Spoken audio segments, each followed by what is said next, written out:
Halo Sobat Book Reading 12 yang berbahagia. Jumpa lagi. Kita akan melanjutkan pembacaan buku kita. Pada episode kali ini kita akan membacakan buku berjudul Jangan Bakar Taman Surgamu, karya Jalaluddin Rahmat.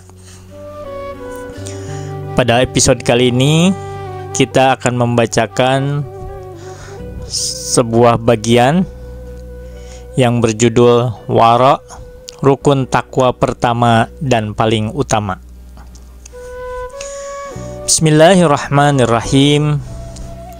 Waktu itu Bang Buyung, semoga Allah merahmatinya, baru saja pulang umroh. Ia mengajak saya untuk berbincang tentang agama di restoran Jepang di Hotel Le Méridien, Jakarta. Sambil dengan santai menyeruput teh di cangkir kecil, Abang bercerita tentang pengalaman umrohnya. Abang sering pergi ke luar negeri. Di Inggris, jika kita menginjak kaki orang, sebelum kita minta maaf, ia lebih dahulu berkata sorry. Di depan Ka'bah, ketika Abang sujud di makam Ibrahim, serombongan orang mendesak posisi Abang sehingga miring menjauhi Ka'bah. Sebagian malah ada yang menendang kepala Abang. Tidak seorang pun mengatakan sorry. Abang saksikan jemaah dari berbagai negeri, kebanyakan dari negara-negara dunia ketiga, maaf, seperti kurang beradab. Mereka tidak bisa antri dengan tertib. Mereka saling dorong, saling sikut, saling desak untuk memperebutkan kesempatan mencium Hajar Aswad atau mengambil tempat di masjid yang suci. Para pedagang di sekitar masjid mematok harga yang mahal tanpa pelayanan yang ramah. Para penjaga masjid membentak tamu-tamu Tuhan dengan suara yang keras, dan seterusnya. Perilaku peziarah di tanah suci seakan-akan merepresentasikan umat Islam di negerinya. Negara-negara Islam menduduki ranking tertinggi dalam korupsi, tindakan kekerasan, penindasan pada perempuan, kerakusan para elit, dan kebodohan orang alit. Untuk pengajian kita yang pertama, tolong jawab, mengapa agama besar seperti Islam tidak berhasil mendidik umatnya untuk berakhlak mulia? Saya tidak bisa menjawab. Bukan karena pertanyaan itu berasal dari ahli hukum yang mempersembahkan hidupnya untuk keadilan, tetapi memang karena saya tidak punya jawabannya. Akhirnya, saya bawa pertanyaan itu ke majelis-majelis pengajian saya yang lain. Di Al-Markas Al-Islami Makassar, seorang dokter menjawab pertanyaan saya dengan bercerita, kami pernah menyelesaikan suatu proyek besar. Usai proyek, kami ternyata memang disengaja dan direncanakan memperoleh kelebihan uang. Kami bagikan uang itu kepada para peserta proyek. Semuanya menerima, kecuali seorang Hindu Bali. Ia menolak dengan mengatakan bahwa ia sudah digaji sebelumnya sesuai dengan kontrak kerjanya. Sementara teman-teman Muslim saya tak menolak tawaran itu. Saya katakan, Pak Dokter bukan menjawab pertanyaan Bang Buyung. Bapak bahkan memperkuat pertanyaannya. Mengapa agama yang besar ini tidak berhasil mendidik umatnya untuk berakhlak mulia? Di berbagai majelis, saya sampaikan pertanyaan yang sama. Pertanyaan itu malah dijawab dengan pertanyaan lagi. Bahkan ada yang menyebut Al-Quran, lalu bertanya, mengapa orang yang khusyuk dalam salatnya juga khusyuk dalam mengambil hak orang lain? Mengapa salatnya tidak mencegah pelakunya dari kekejian dan kemungkaran? Mengapa ada pengajar agama yang tidak segan-segan mengambil duit jemaah dan menggunakan uang zakat dan infak untuk memperkaya dirinya?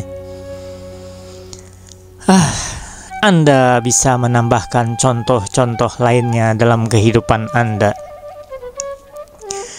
Dari renungan yang panjang, dari pembacaan kembali teks-teks suci dan hasanah para sufi, saya menemukan jawabannya. Mereka seenaknya melakukan dosa karena mereka percaya amal salehnya, terutama ibadah-ibadah ritualnya, akan menghapuskan dosa-dosa itu. Bisa saja di sini disebutkan ratusan hadis penghapus dosa. Melakukan puasa, haji, zikir, salat, baca Al-Quran, dan doa akan menghapuskan dosa masa lalu dan dosa yang akan datang. Jadi, berbuat dosalah, lalu kamu putihkan dengan beribadah sebanyak-banyaknya. Jadi, berbuat maksiatlah, nanti kamu bersihkan maksiatmu dengan istighfar yang banyak. Inilah paradigma yang populer. Maka agama pun menjadi pembenaran dan penghibur bagi pelaku-pelaku kezaliman. Maka agama pun menjadi pameran kesalehan untuk menutupi akhlak yang buruk.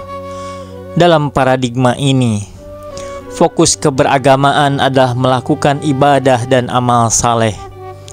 Inilah agama yang meninabobokan pengikutnya dalam akhlak yang buruk. Inilah agama yang tidak berhasil mendidik pengikutnya untuk berakhlak baik. Buku ini ditulis untuk mengantarkan Anda pada paradigma baru. Dosa-dosa akan menghapus pahala amal-amal saleh Anda, bukan sebaliknya.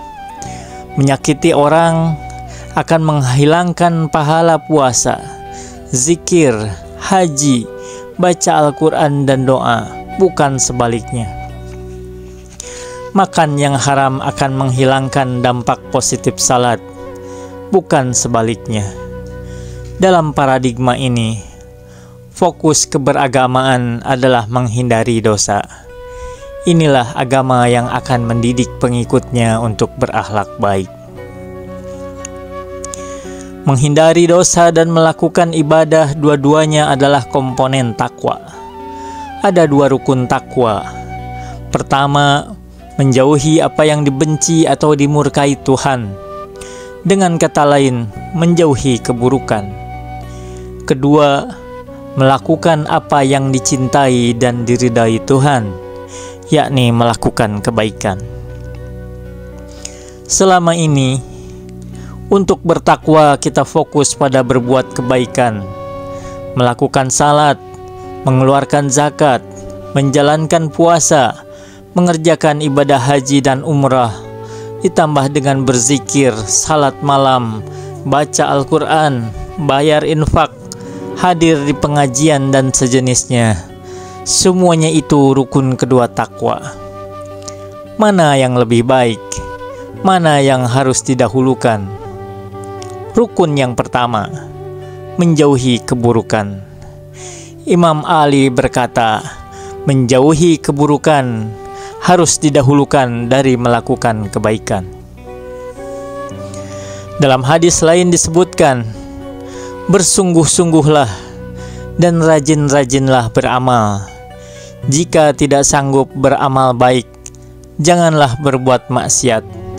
Karena orang yang membangun dan tidak merusaknya, walaupun perlahan-lahan, bangunannya akan tinggi juga.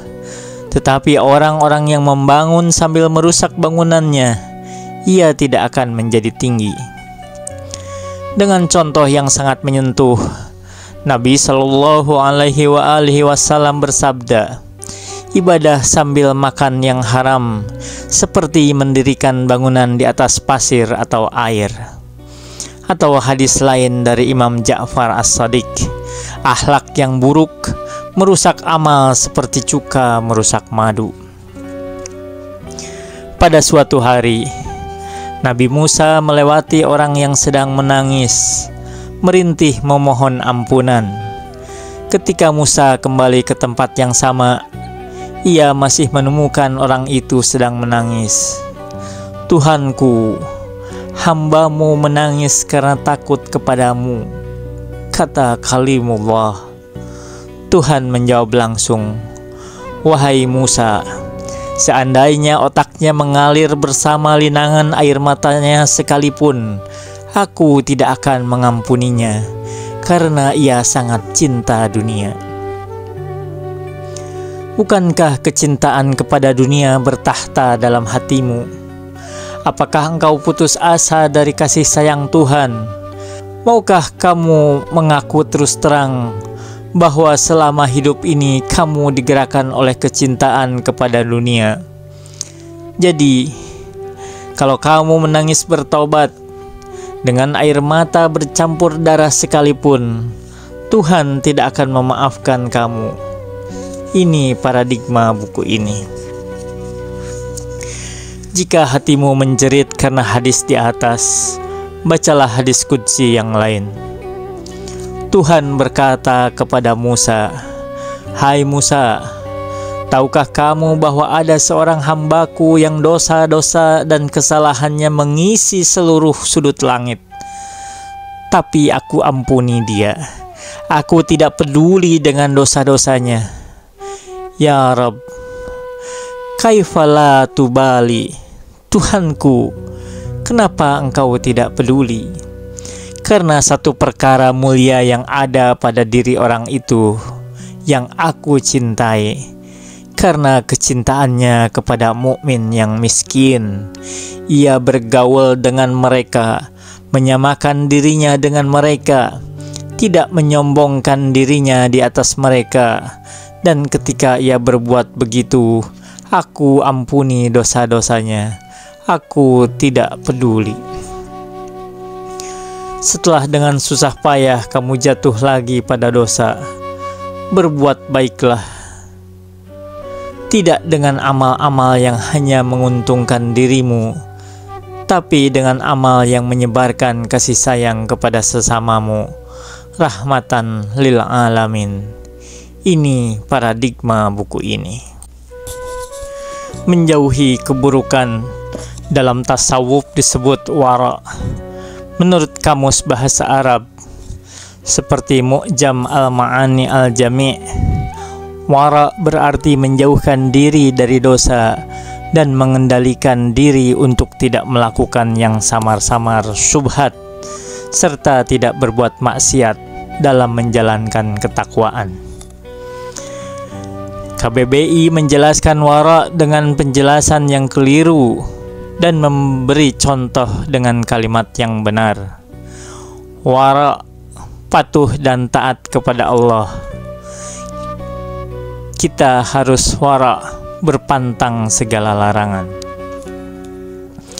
Di antara perintah-perintah Tuhan yang pertama kepada Nabi yang mulia pada awal kenabian adalah wara, berpantang dari segala larangan, menjauhi segala keburukan.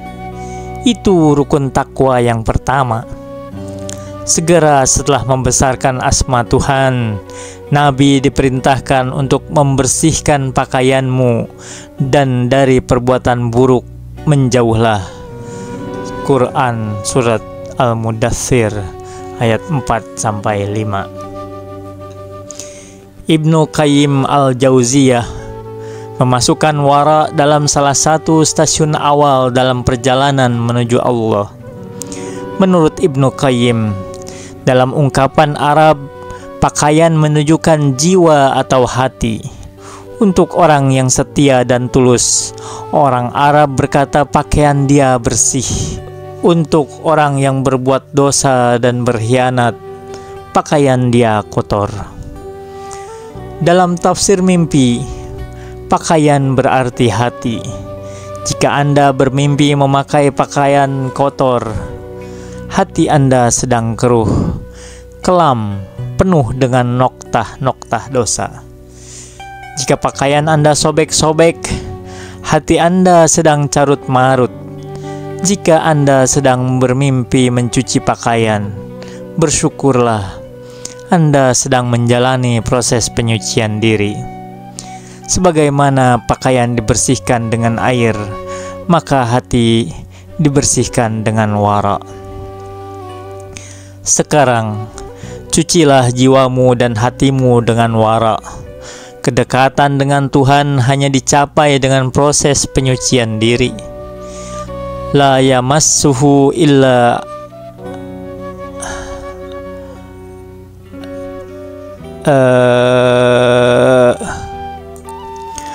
La yamassuha illal mutahharun. Bagaimana mungkin langkah kamu ringan untuk mendekati Dia jika seabrek dosa meremukkan punggungmu? Bagaimana mungkin ilmu ilahi datang kepadamu? Karena kata Imam Syafi'i, anugerah Tuhan tidak datang kepada ahli maksiat. Dengarkan nyanyian Rumi. Semua orang melihat yang tak terlihat, sesuai dengan kejernihan hatinya, dan sesuai dengan seberapa banyak ia mengkilapnya. Siapa saja yang lebih banyak mengkilapkan, ia akan lebih banyak melihat. Lebih banyak lagi yang tak terlihat tampak kepadanya. Menggosok cermin hatimu lebih banyak akan memudahkan cahaya Tuhan masuk dalam hatimu. Membersihkan karat-karat dosa dari kalbumu akan memantulkan kembali cahaya ilahi ke segenap penjuru bumi. Menggosok hati dan membersihkan karat-karat dosa untuk menyerap cahaya adalah wara. Wa ma taufiqi illa billah. Alaihi tawakkaltu wa ilaihi unib. Wassalamualaikum warahmatullahi wabarakatuh.